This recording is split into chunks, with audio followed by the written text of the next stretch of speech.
Train smarter. That doesn't always mean harder.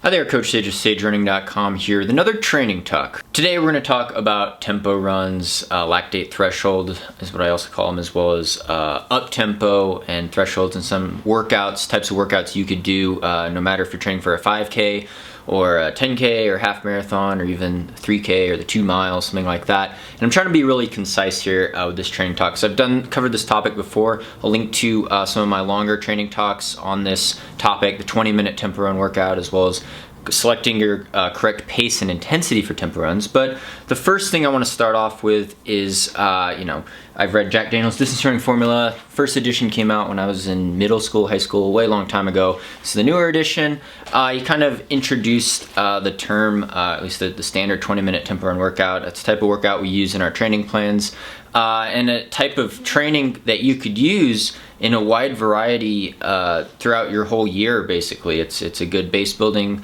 phase, it's good for taper phase, it's good for year-round training, because it's not an all-out workout. You're not going super hard. If there's a workout pain scale and it's 0 to 10, whereas 1 is like a walk, very easy light jog, and a 10 is an all-out race. These types of workouts are kind of in the 7 to 8 range, right? A comfortably hard type of effort. It's not all out, it's not gut busting.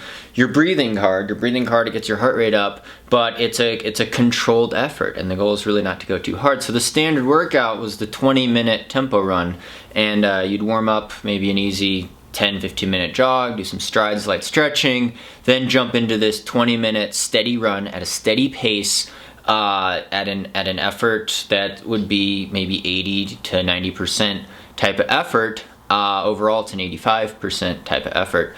And for more advanced runners who are training for longer races, generally if you're training for a half marathon or a marathon, you've been running for at least 3 or 4 years probably, you've run higher mileage, let's say over 50 miles per week or 80K per week. This is a very manageable workout, 20 minutes steady around half marathon pace, a little faster than half marathon pace. Is a go-to workout. You could actually be doing 2 times 20 minutes if you're higher mileage, higher volume type of marathon training type of runner, and we have that in our BQ marathon training plans. Whereas if you're coming from, you just started out running, or you're a younger high school athlete, college athlete maybe, you've been doing the mile and 3K, or maybe your mileage hasn't been much more than 30 or 40 miles per week, 50 to 65 kilometers per week, then 20 minutes all out or 20 minutes straight up at this pace might be a little strenuous for you. So it's good to break it down into what Jack Daniel's would call cruise intervals.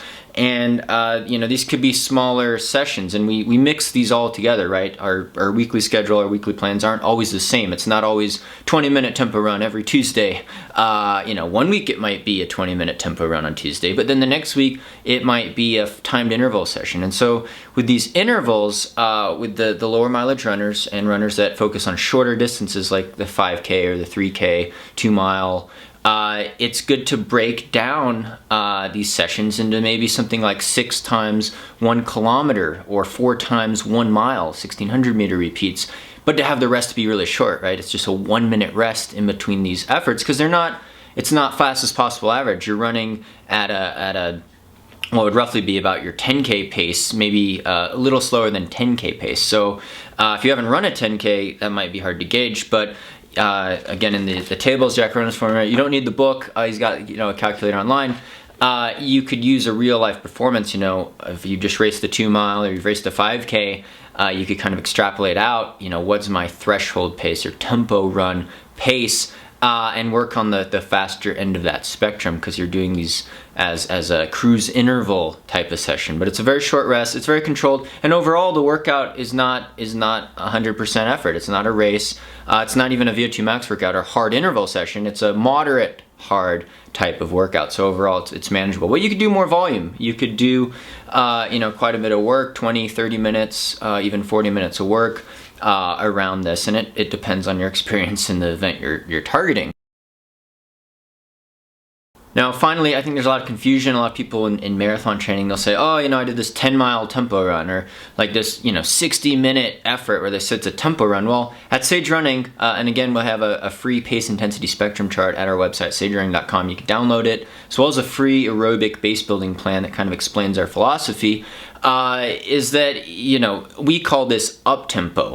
When people go longer than 30 minutes for a solid run, it's more of an up-tempo run. And it could be very close to your marathon pace, but it's not true tempo or lactate threshold, which is higher intensity and faster. If you think of tempo run, lactate threshold as being the pace that you could sustain all out in a 50 or 60 minute race. For a lot of you, that might be closer to your 10K race pace rather than your half marathon pace. For more advanced runners, people that have run under 120 for a half marathon, it might be a lot closer to your half marathon pace. But if you're doing a long workout, 40 to 60 minutes, and you want it to still be a moderate effort, it's gonna have to be probably around your marathon pace. And for me, it's actually a little slower than my marathon pace. But we call that up tempo or aerobic threshold type of training. It's still all really good training because you're getting your heart rate up, you're breathing at a kind of a hard effort, but it's not taxing you too much. You're not straining, there's no lactic acid, a lot of lactic acid buildup, things like that. And your form's not breaking down because you're still working at a comfortably hard effort. It's not an all-out effort. So frequency of these workouts, in general, I don't always follow a 7-day cycle or a weekly cycle, but a lot of these workouts or workout variations, whether it's a straight up 20-minute tempo run or a fartlek or cruise interval type of session, you could easily be doing one per week, even sometimes slightly more frequently, sometimes maybe only one every 10 days, followed by a lot of easy days. And that's of course balancing it with harder interval training, hill repeats, long run, and other workouts. But it depends on where you are with your training. But in general, a threshold or up-tempo workout or cruise interval workout or fartlek workout once per week is kind of the frequency we'd be looking at. So again, with the cruise intervals, sometimes on our schedules, and this is great for high school runners and college runners as well, especially if you're training for 10K and below, we'll do what we call a fartlek. It's not a true fartlek because it's not totally spontaneous. It's more like timed intervals. We call it a fartlek, but it would be something like, let's say you have a session of 10 times 1 minute hard followed by 1 minute easy. So it's a continuous 20-minute run where you're doing 1 minute surges that could be way faster than 5K race pace, right? It's going to spike your heart rate 1 minute pretty fast, but then immediately after that you go into a 1 minute easy jog recovery. Not a super slow jog, but just enough to get your heart rate back down, and then you go 1 minute hard again. So 10 times 1 minute hard, 1 minute easy is a pretty short workout, but 20 minutes overall as a workout, it's 20 minutes of continuous running that overall, if you averaged out your heart rate, it might be an up-tempo effort or a pretty moderate effort, whereas in reality on those 1 minute surges you're getting heart rate spikes maybe over 90%, and you're actually getting your legs used to a running velocity of faster than 5K pace. So it kind of, as an overall stimulus, it's kind of the same average heart rate, but an average effort. It's a moderately hard workout, but you're getting these paces in your legs faster than 5K pace, and you're getting heart rate spikes going up. But if you also graphed out the heart rate data, it would be spike down, spike down, spike down, spike down. So that's just kind of a variation. And it's the same thing with the cruise intervals, doing kilometer repeats or mile repeats with a short rest. You're doing them, your heart rate's climbing, your effort's climbing, but it's still only at 80 to 85% most of the time, maybe hits 90% at the end.